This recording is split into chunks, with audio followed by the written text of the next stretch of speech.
Okay, magandang hapon po sa inyong lahat. It's 3:45 in the afternoon here in the Philippines at may dalawa po tayong pag-uusapan ngayon. No?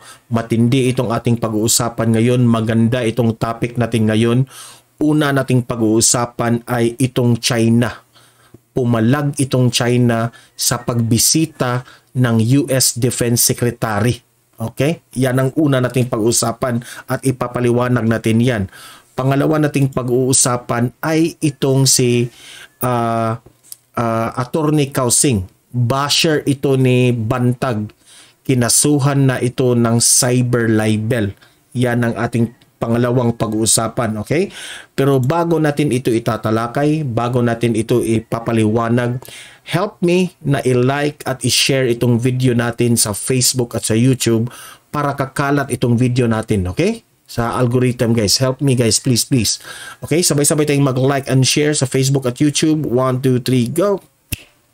Thank you very much. And also, guys, itong Donmar TV, kung bago ka pa lang sa aking channel, kung bago ka pa lang sa aking page, please consider na i-subscribe at i-follow para lagi kayong updated sa mga balita na kagaya nito. Okay? Sabay-sabay tayong mag-follow and subscribe. 1, 2, 3, go! Thank you very much. Madali lang ito, guys. Magpapasalamat lang ako dito sa nagbigay ng stars. Hindi ko mabasa ang kanyang pangalan. Maraming salamat sa 50 stars. Kung sino ka man, maraming salamat po. Hindi ko mabasa. Maraming salamat.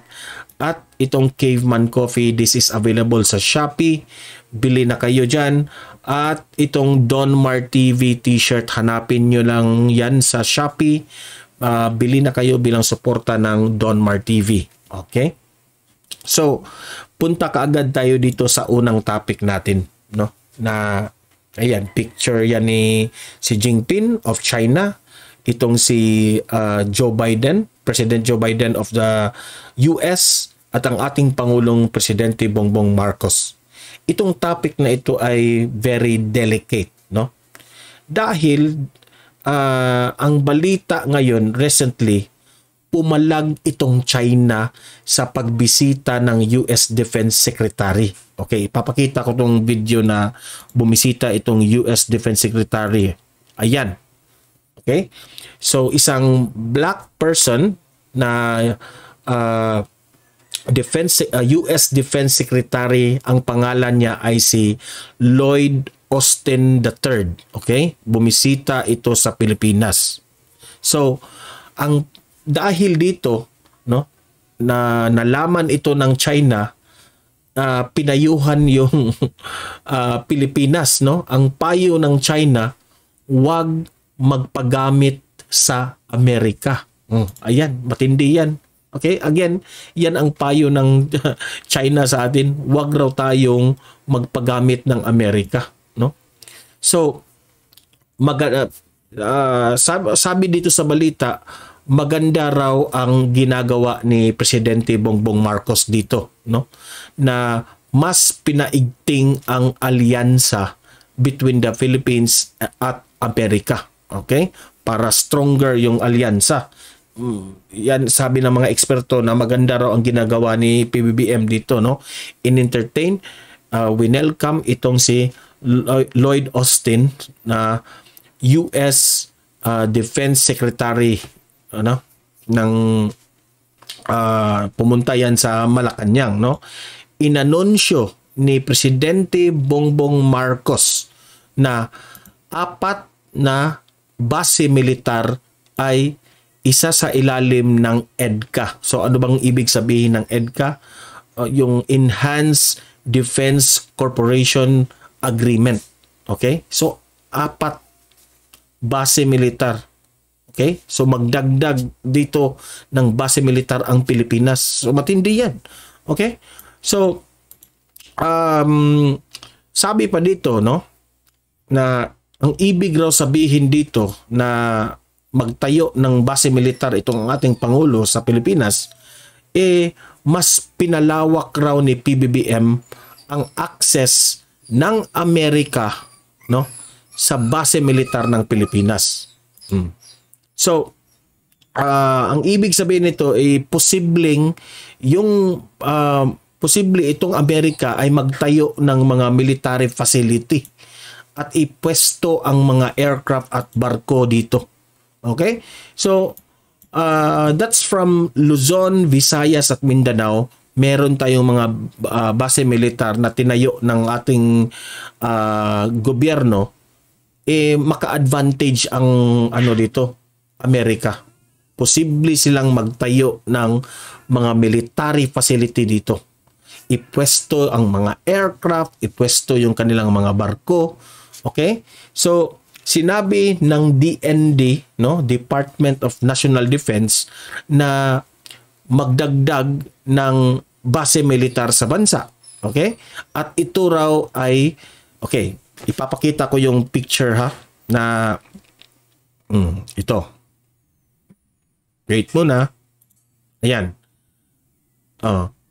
Sinabi ng DND o the Department of National Defense na magdagdag ng base militar sa bansa, no? At ito raw ay Cesar Basa Air Base, Florida Blanca, Pampanga. Ayan, sa Luzon yan. Another from Luzon, Fort Magsaysay, Nueva Ecija. So dalawa yan sa Luzon, okay? At meron dito sa Visayas itong Antonio Bautista Air Base o Puerto Princesa, Palawan. Magtayo rin dyan sa Mactan, still from Visayas, Benito Ebuen Air Base, Mactan, Cebu. Lumbia Airfield, Cagayan de Oro. Ito is from Mindanao. Okay? So, yan ipinapakita ko sa inyo kung saan yung mga bagong base militar na itinayo. Ito ay pwedeng pumunta ang US military dyan at magpwesto yung kanilang mga barko at aircraft. Okay? Posible yan.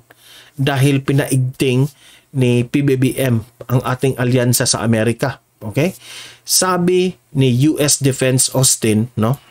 Itong yung kanina, itong bumisita sa atin, yan. Sabi niya, no, na di raw mawawala o matitinag ang suporta ng Amerika sa Pilipinas, particularly sa West Philippine Sea. Okay?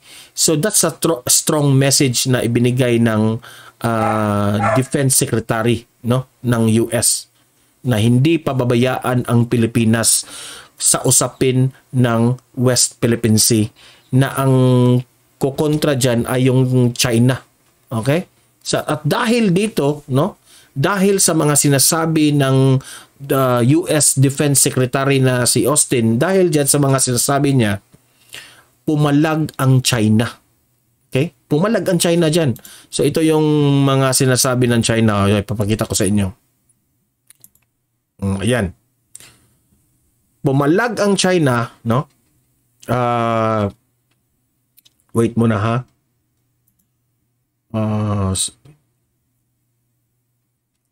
Okay. Dahil dito sa pagpalag ng China, no? Sa paninira raw sa issue na ito, no? Ang embassy ng China ang nagsabi dito ha. At ito raw ay anti-China political agenda ng Amerika. Okay?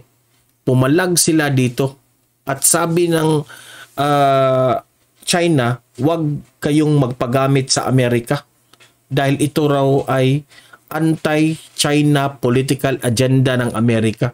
Oh, mabigat 'yan. Okay? So, tayong Pilipinas ngayon ay nagigitna dito ng dalawang mga powerful countries. Okay? Sabi ng China, salungat raw ito sa hinahangad na kapayapaan sa pag-unlad ng Indo-Pacific region. Okay? Yan ang sabi ng China, salungat raw ito, no? At sabi pa ng embahada ng China, okay? Papakita ko yung pangalawang sinasabi nila. Oh, ayan. Na sabi ng embahada ng China na lalabanan ang Pilipinas ang pananamantala ng Amerika para makaiwas raw sa gulo. Yan ang sabi nila. Oh, sabi dito, it is hoped that the Philippines side stays vigilant and resist from being taken advantage of and dragged into troubled waters. Okay. Yan ang sabi nila, no? At sabi ng China pa rin na mas lumalala raw ang tensyon dahil sa ginagawang hakbang ng Amerika. Yan, ito yung pangatlong ipapakita ko sa inyo. Yan. The United States, out of its self-interest and zero-sum game mentality, continues to step up military posture in this region. Its action escalate regional tension and undermine regional peace and stability. Okay? Dahil sa pagbisita dito sa US Defense Secretary na si Austin, ito lang daw ay nagbibigay ng tensyon, no? Wala raw itong idinulot na parang sabi nila wala raw itong dinudulot na pag-help, no, sa tensyon sa West Philippine Sea. Mas lalo pa raw itong bumigat yung tensyon dito, no? Dahil nalaman na ng China na posible nang pwedeng magtayo ng ipwesto yung mga aircraft at yung mga military facility dyan, anong ibig sabihin dyan? Siyempre, yung China naiinsulto na. Okay? Pero sabi ng mga eksperto tungkol dito, no, na inaayos lang ni Presidente Bongbong Marcos ang relasyon ng Amerika at Pilipinas. Dahil raw ito na nagkalamat ito sa panahon ni former President Duterte. Na alam naman natin itong si former President Duterte na nilalabanan talaga yung Amerika noon, no?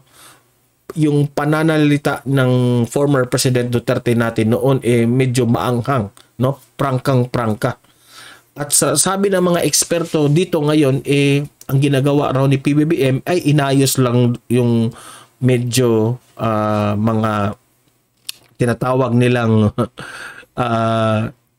inaayos lang daw ni PBBM, okay? Itong mga ang relasyon ng Amerika at Pilipinas sa nagkalamat na relasyon na ito.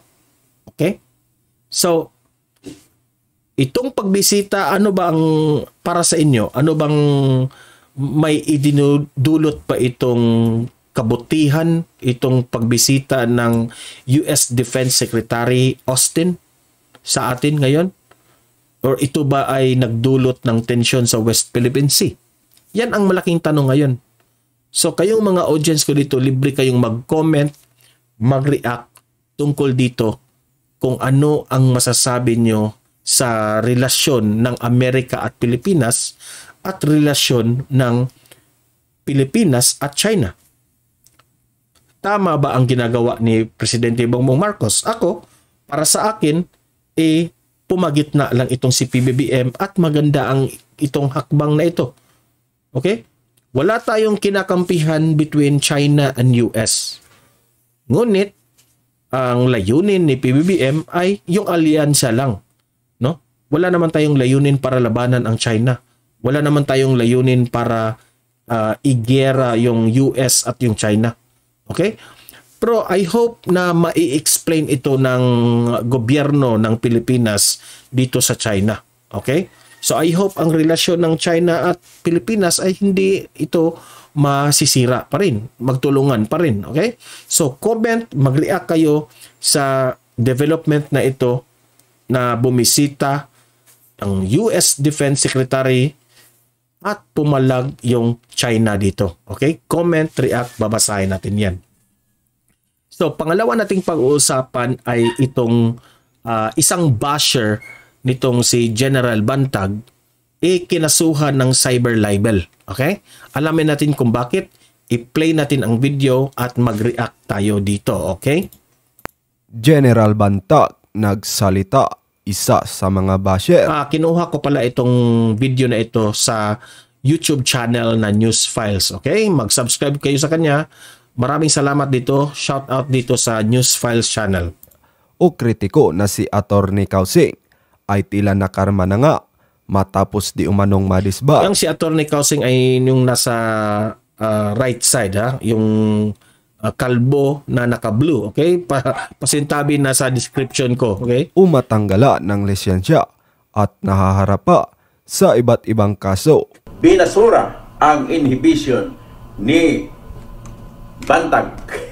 Yeah! Malapit na. No, natuwa pa siya dahil binasura yung motion to inhibition ni General Bantag. Isa di umano sa mga dahilan kung bakit siya natanggalan ng lisensya at nakasuhan ay ang kanyang patuloy na pagkukomento at paninira kay General Bantag gamit ang kanyang social media. Kasi marami ang nagsasabi na ito rong si Attorney Kausing ay lagi raw itong naninira kay General Bantag. Ha? If you will search sa kanyang Facebook page at sa kanyang YouTube siguro, no? Lahat raw doon ay paninira kay Bantag. Yan ang sabi ng mga mamamayang nakikita sa kanya, mga kababayan natin. Account na kung saan ay ipinagbabawal sa batas. Totoo kaya ito, mga kababayan?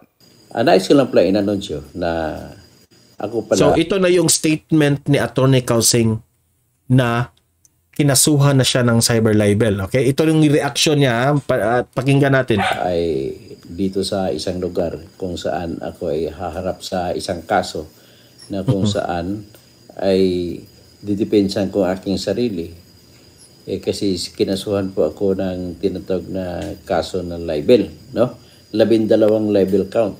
Attorney Kausing, mukhang Ito namang si Kuya Bait, no? Vlogger rin ito. Ito yung laging kumontra kay Attorney Kausing. Itong si Attorney Kausing kapag sinisiraan niya ito, no? Di umano, itong si Bantag, itong si Kuya Bait ay ito ay nagtanggol dito kay General Bantag. Okay? Kinukontra rin itong mga sinasabi ni Attorney Kausing, itong si Kuya Bait. Nakakarma ka na at madidisbar ka pa. O, di ba? Yang kagalingan mo bilang abogado. Yan kasi ang mahirap ngayon sa mga vloggers no? Hindi ko sinasabi na talagang mali itong si Attorney Kausing, pero tayong mga vloggers, ingat po tayo sa ating mga sinasabi. We have to be responsible sa ating mga sinasabi sa social media. Bago tayo maglahad ng mga istorya o kung ano mang issue na yan, siguraduhin muna natin na ito ay totoo at meron kang pinanghahawakan na ebidensya. Okay? This will serve as a lesson sa mga vloggers. Kaya nga tayo dito sa Donmar TV, hindi tayo basta-basta na nagbabalita ng kung ano-ano. Nire-research natin yan. Okay? At tayo lamang ay nagre-react. Hindi tayo, kahit ayaw natin sa isang politiko o kahit ayaw natin sa isang tao, hindi tayo maninira. Kung hindi, magbigay lang tayo ng opinion, reaction tungkol sa tao na yan. Hindi natin sisiraan. Kung ayaw natin sa kanila, kagaya nitong si Attorney Kausing, magsabi lang tayo ng totoo. Huwag nang maggawa ng storya. Na ginagamit mo dito, sa harap ng kamerang ito, ipagtanggol mo ang sarili mo dahil abogado ka. Anyari? Ba't nagkaganyan? Dahil itong si Attorney Kausing ay abogado rin, okay? Yan. Bakit hindi niya alam na kinasuhan yung kanyang mga pananalita laban kay Bantag, libelous na yun. Bakit hindi niya alam? Siguro alam niya, so hindi natin alam kung paano didipinsahan niya ni Attorney Kausing. Kung talaga bang libelous ba yun o hindi. Siya ang nakakaalam noon. Di ba? Ang title natin is Attorney Kausing, kinakarma na ata.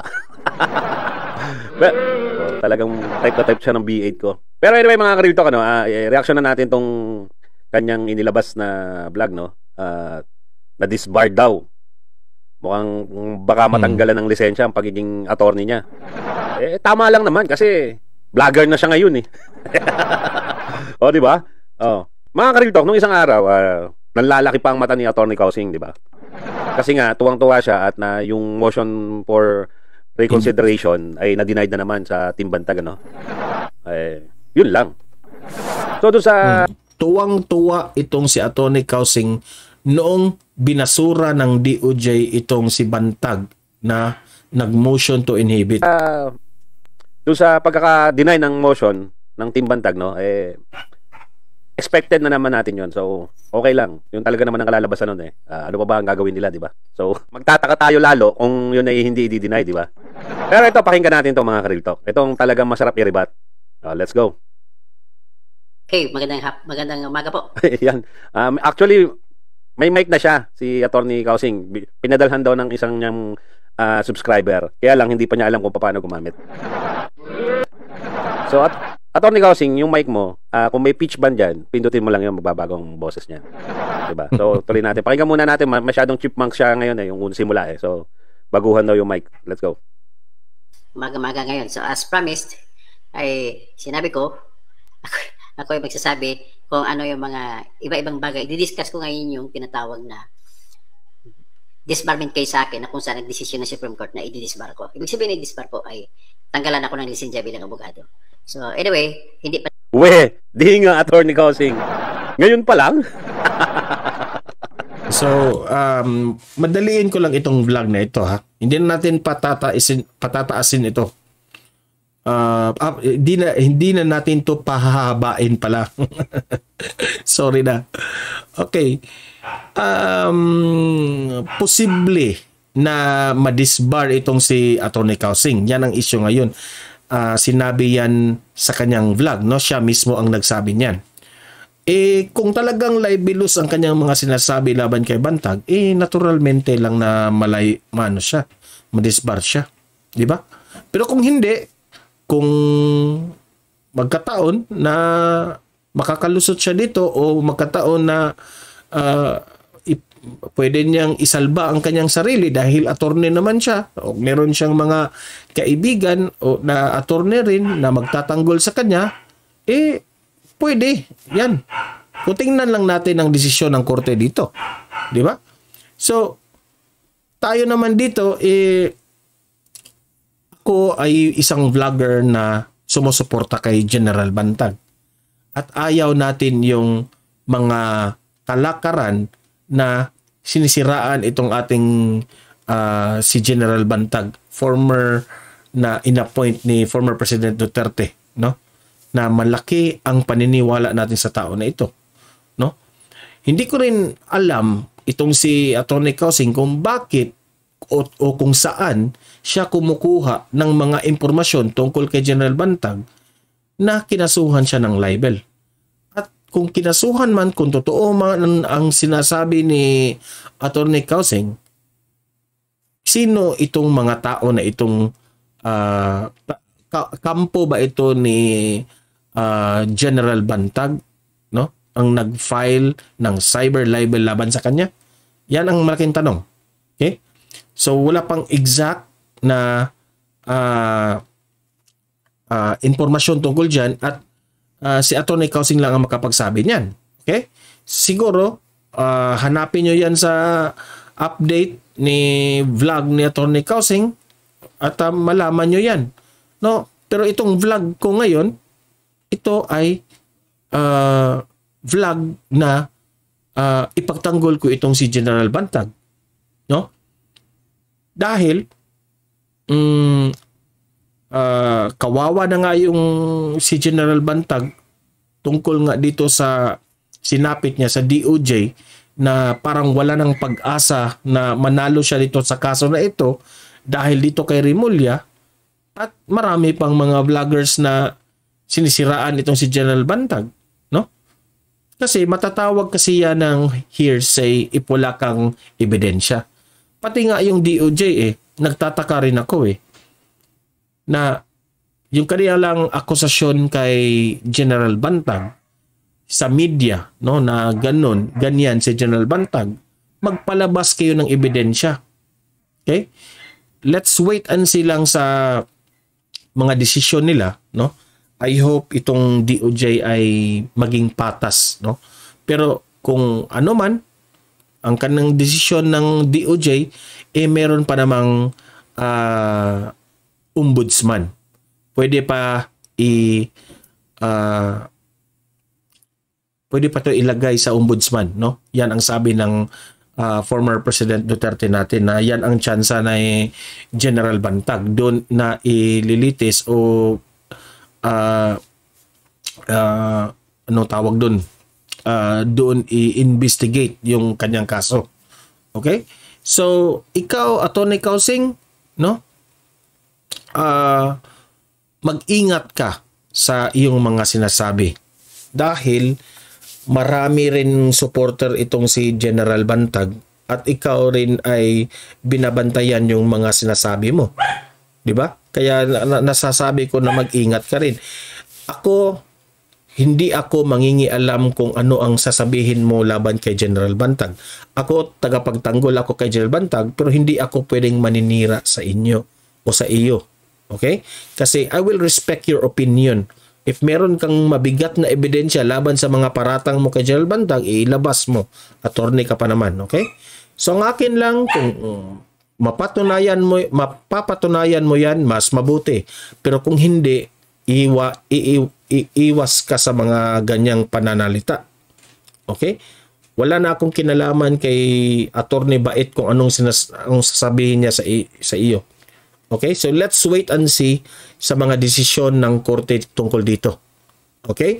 So i-update ko kayo sa next video tungkol dito, no? So kayong mga audience ko dito, libre kayong mag-comment, mag-react tungkol sa issue na ito. Tong si Atty. Kausing na agree ba kayo na libelous ang kanyang mga ginagawa laban kay General Bantag. Okay? Comment, react kayo. Lahat tayo dito. Open suggestion ito. Makinig tayo sa isa't isa. Kasi two heads are better than one or more heads are better than one. Okay? Naniniwala ako noon. Respetuhin natin ang bawat opinion ng bawat Pilipino, no? Kung meron ka mang opinion sa certain issue, okay? Guys, help me na i-like at i-share itong video natin sa Facebook at sa YouTube para kakalat ito sa taong bayan, okay? Importante yan. And also guys, kung bago ka pa lang dito sa channel at page ko, please consider na i-subscribe at i-follow. Malaking bagay yan para lagi kayong updated sa mga balita na kagaya nito. Okay? So guys, see you in my next video. Have a great day. God bless everyone.